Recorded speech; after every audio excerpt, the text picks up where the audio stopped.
कबीर बेड़ा जर्जरा कूड़ा खेवन हारे,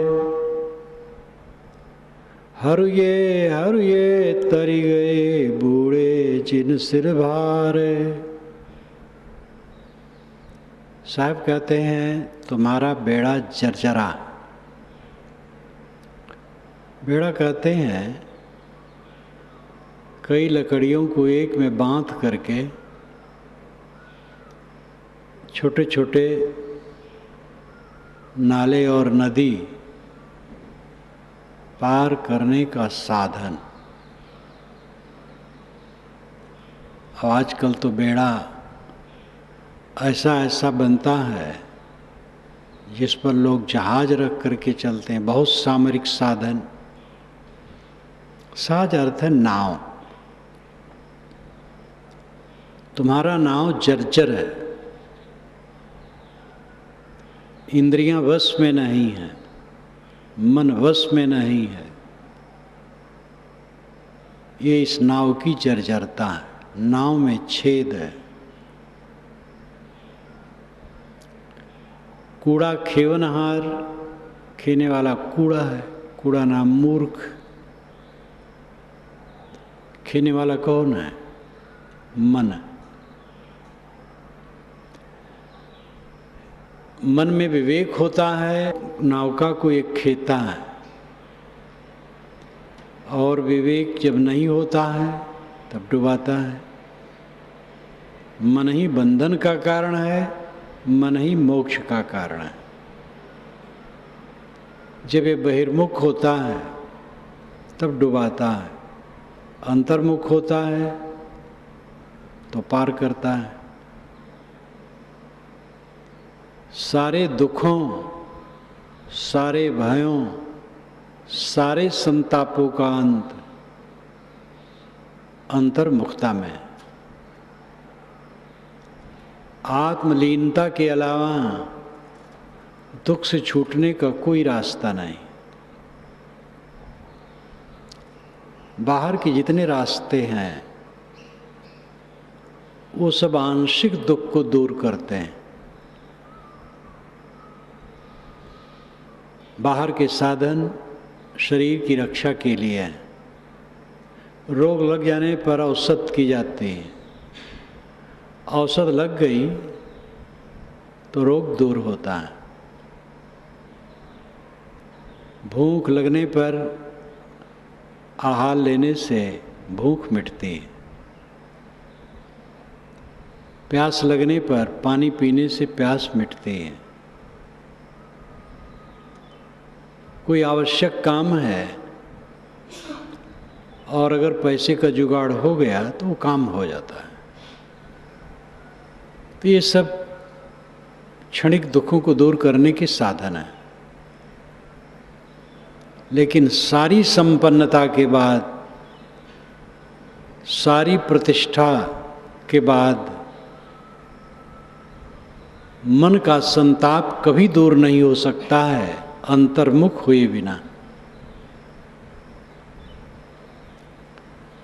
आत्मलीन हुए बिना जो तू चाहे मुझको छाड़ सकल की आश, मुझ ही ऐसा हुए रहो सब सुख तेरे पास।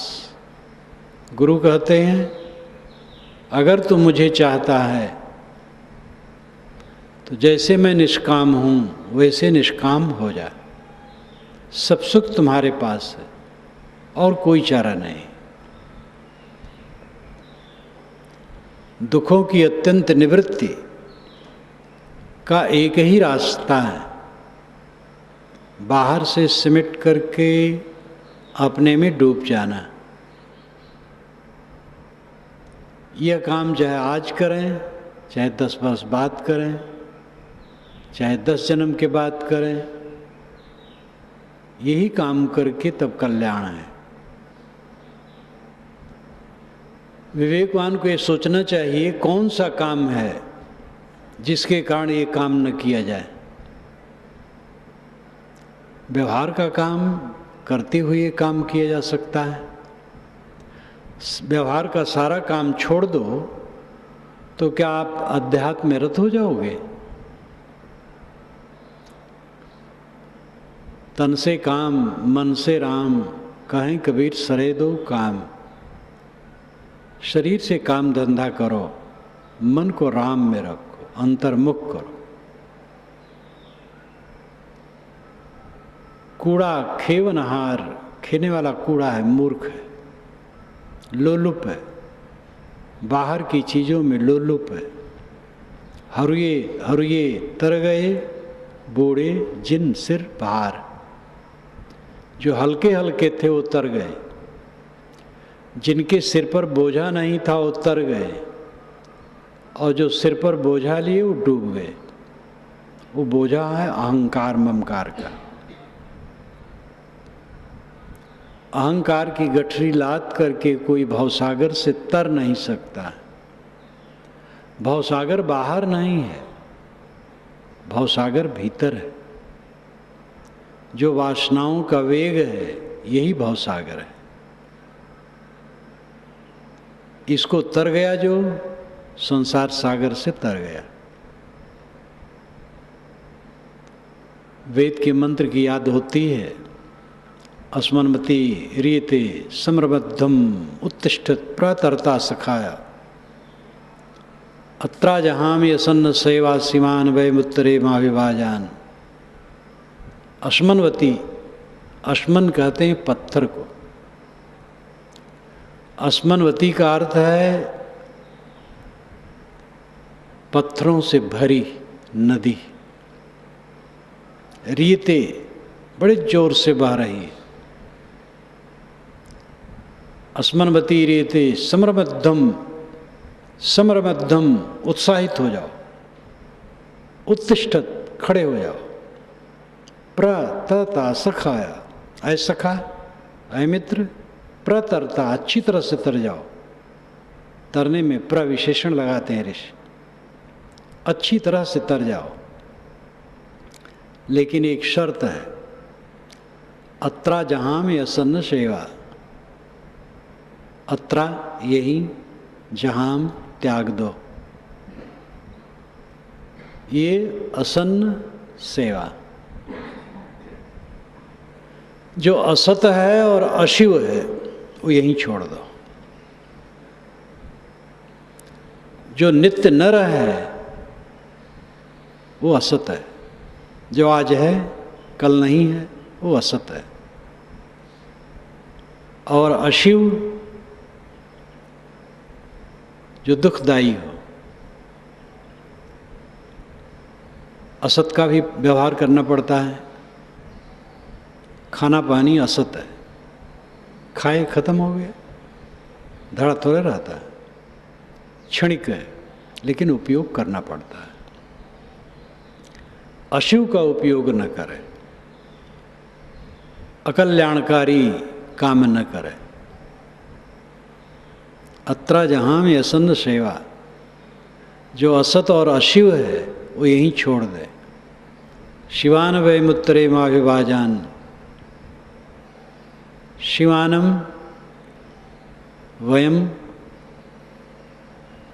उत्तरेम अभिभाजान। शिवान वयम उत्तरेम अभिभाजान।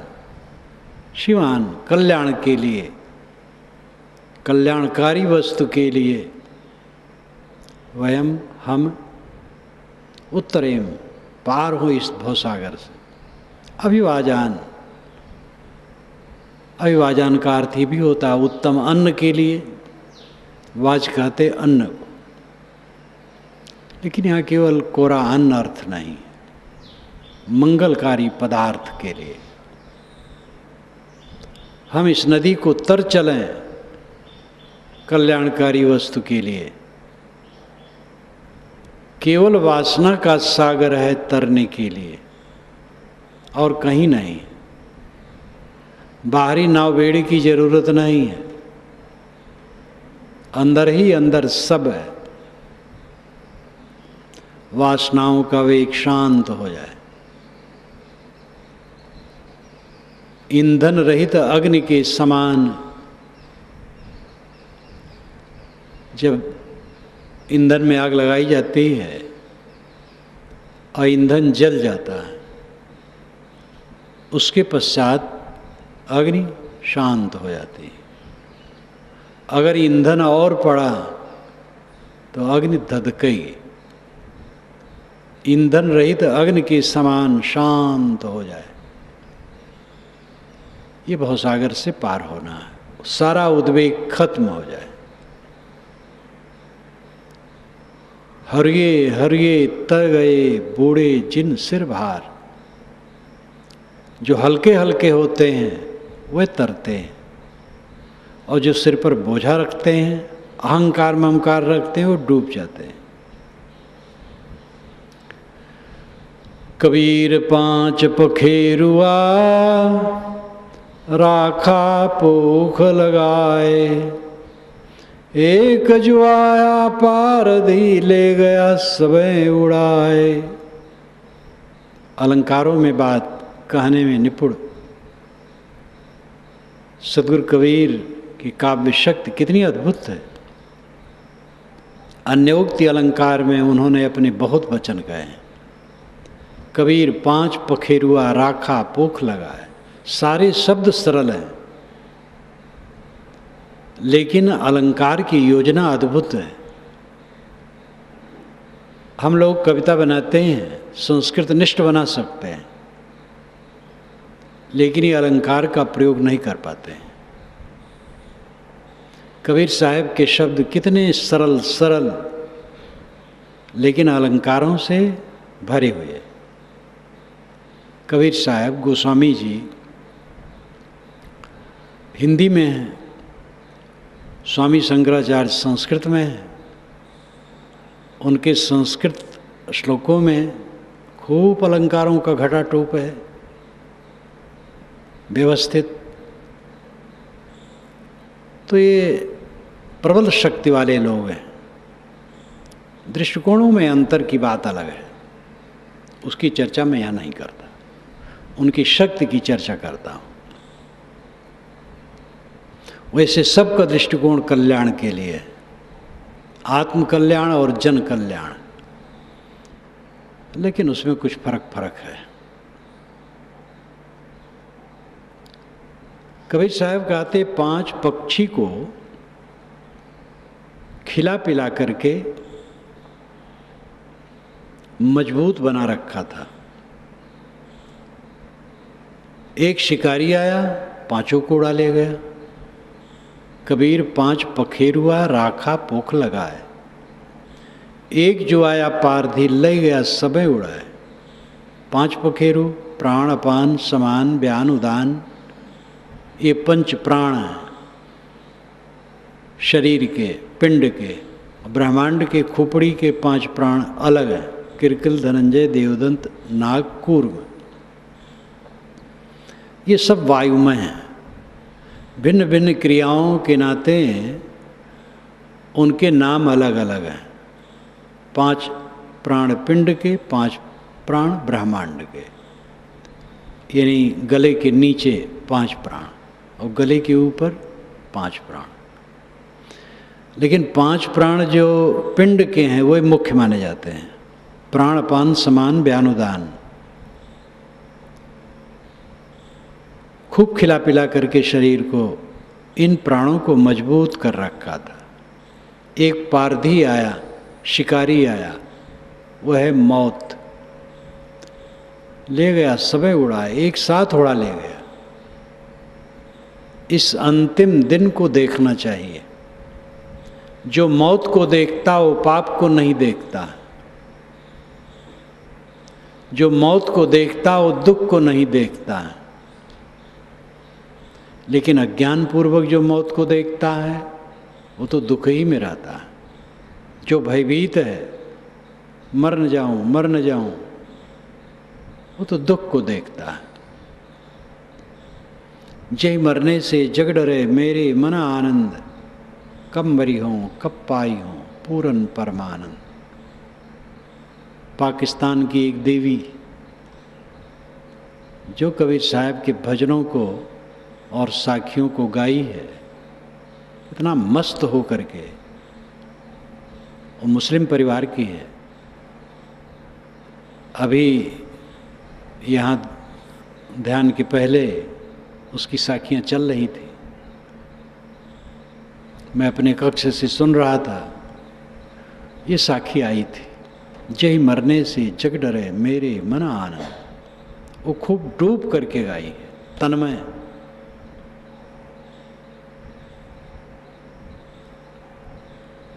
मृत्यु का जो स्वागत करता है, मृत्यु भयदायक नहीं है, मृत्यु प्यारी है।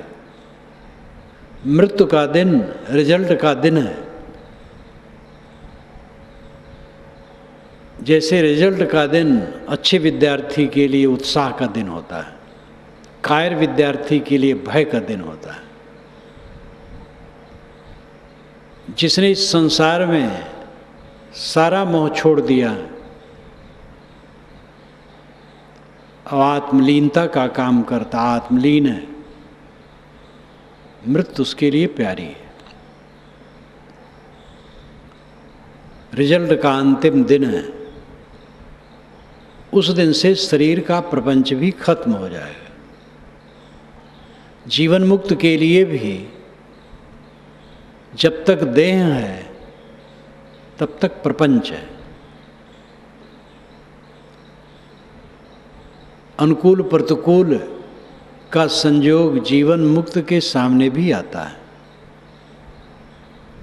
शारीरिक अनुकूल प्रतिकूल, सामाजिक, व्यवहारिक, ये उन्हें भी सहना पड़ता है। इसका भी अंत मृत्यु में हो जाता है। विवेकवान के लिए, ज्ञानी पुरुष के लिए, आत्मपुराण पुरुष के लिए मृत्यु कुछ नहीं है।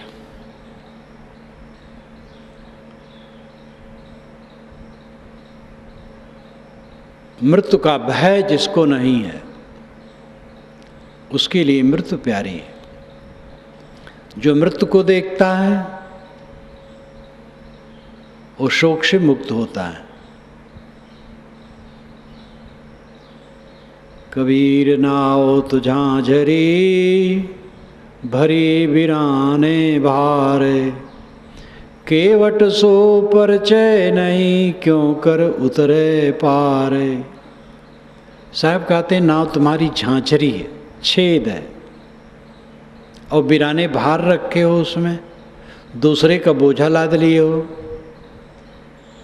तुम्हारी इंद्रियां दुर्बल है, कमजोर है, लंपट है, मन लंपट है। बिराने का भार सांसारिक भास अध्यास,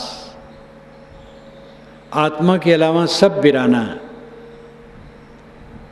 निस्वरूप के अलावा, चेतन के अलावा, स्वसत्ता के अलावा सब बिराना है, कुछ अपना नहीं। और इसी का बोझा लाद लिए हो, सांसारिक पदार्थों का मोह लाद लिए हो। एक तो नाव छेद वाली, दूसरे बोझा अधिक, केवट से परिचय नहीं, केवट से परिचय नहीं किए हो। बाहर का केवट है गुरु, भीतर का केवट है विवेक। दोनों केवट की जरूरत है। विवेक के बीज सबके अंदर में है, लेकिन वो सहज नहीं जगता। ऐसे सद्गुरु की जरूरत है। वैरागवान के संग बिन होए नहीं वैराग, संगत हूँ फल ना मिले बिन साचा मन लाग। अपने मन को डारी के वैराग्यवान में लीन, कबहु न बाधे ताय को जो बंधन से हीन। मन भारा तन भार है भारा जय संबंध, अमान अकाम निष्काम होए छोड़ मान मद अंध। ये श्री विशाल साहब की वाणी है। वैरागवान की संगत के बिना वैराग नहीं होता है। संगत का भी फल नहीं मिलता है जब तक मन समर्पित न हो। इसलिए अपने मन को डार के वैराग्यवान में लीन, अपने मन के अनुसार गुरु से करवाने की चेष्टा न करें, किंतु अपने मन को उनके मन में मिला दे, उनके अनुसार चलने की चेष्टा करें। अपने मन को डार के वैराग्यवान में लीन, कबहु न बांधे ताहि को जो बंधन से हीन। जो बंधन से हीन है उनको अपने मन के बंधन में न बांधे। तन मन भारा तन भार है भारा जय संबंध। अमान अकाम निष्काम होए छोड़ मान मद अंध। अमान अकाम होए काज कर छोड़ मान मद बंद। मन का भार है, तन का भार है, संबंध का भार है, ध्यान दो, अभिमान करने की जगह नहीं है। मन का भार है, मन तुम्हें कहाँ कहाँ नचाता है, तुम अहंकारी बने बैठे हो और तुम्हारा मन तुम्हें रगड़ रहा है। तन भार है, शरीर की व्यवस्था, रोग व्याधि अवस्था, ये सब का बोझा है। और संबंध का बोझा है, प्राणी पदार्थों का संबंध होता है, उसमें अनुकूल प्रतिकूल का चक्कर आता है, वो बोझा है। इसलिए अभिमान छोड़ो, निष्काम बनो, विनयी बनो, अपना काम करो। यहाँ अहंकार करने की गुंजाइश नहीं है, चारों तरफ फिसलन है।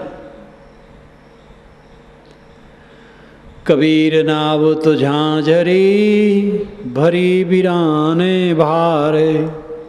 केवट सो परचय नहीं क्यों कर उतरे पारे।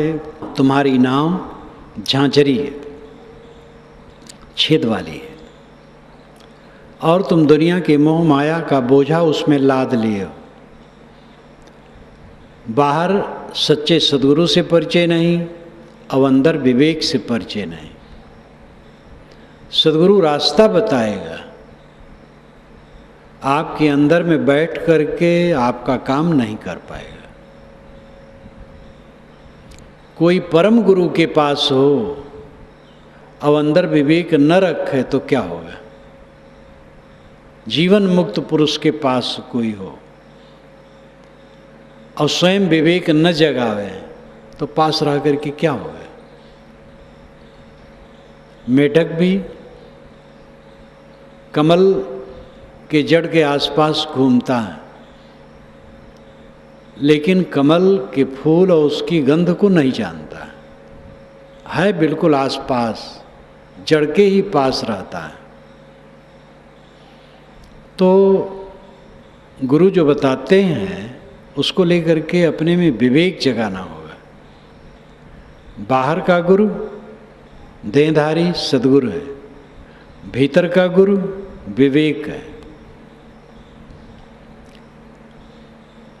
विवेक जगता है तो क्षमा, दया, शील, संयम, संतोष, धीरज, ये सब सद्गुण अंदर से सहायक हो जाते हैं।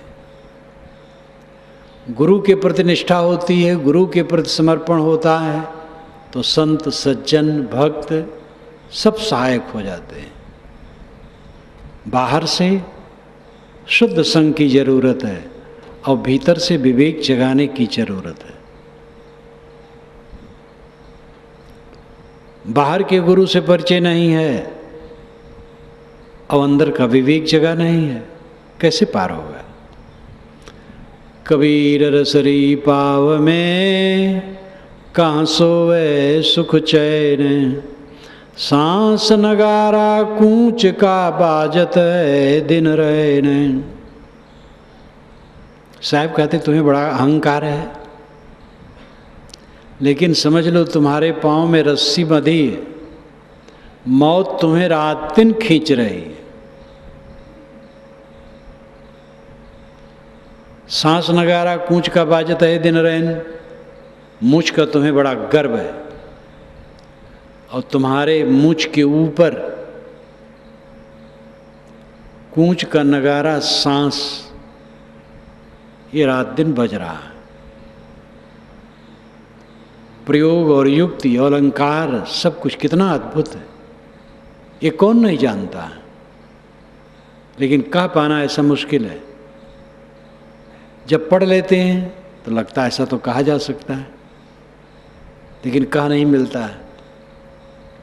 इसमें सारे शब्द एकदम सरल है, गवई सरल। कबीर रसरी पाँव में, रस्सी भी नहीं, रज तो है ही नहीं, रसरी। कबीर रसरी पाँव में, कहाँ सोए सुख चैन, कहाँ सुख चैन से सो रहे हो। मौत ने तुम्हारे पाँव में रस्सी बांध करके खींचने का प्रोग्राम तुम्हारे जन्म से ही बना लिया है। रात दिन वो खींच रही है। कबीर रसरी पाँव में, कहाँ सोए सुख चैन। तुम असावधानी में क्यों सो रहे हो, क्यों नहीं जग रहे हो। सांस नगारा कूंच का बाजत है दिन रैन। तुम्हारी मूंछ के ऊपर सांस कूंच का नगारा है जो रात दिन बजता है।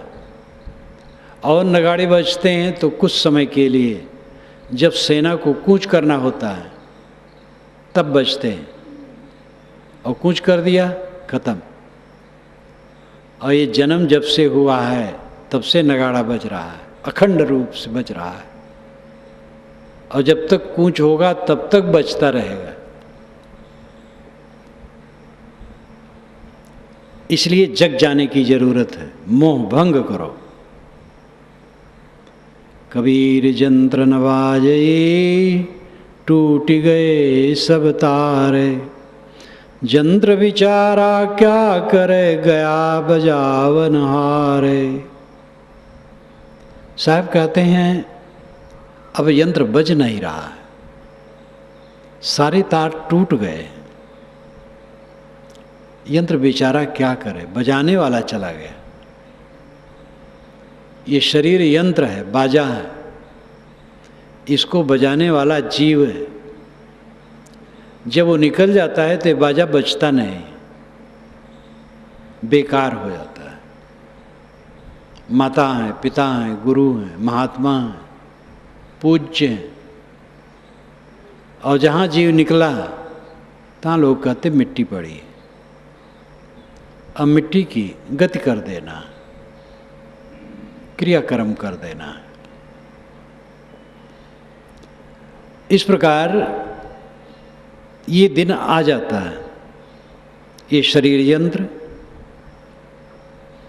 अब निष्प्राण पड़ा है, बज नहीं रहा है।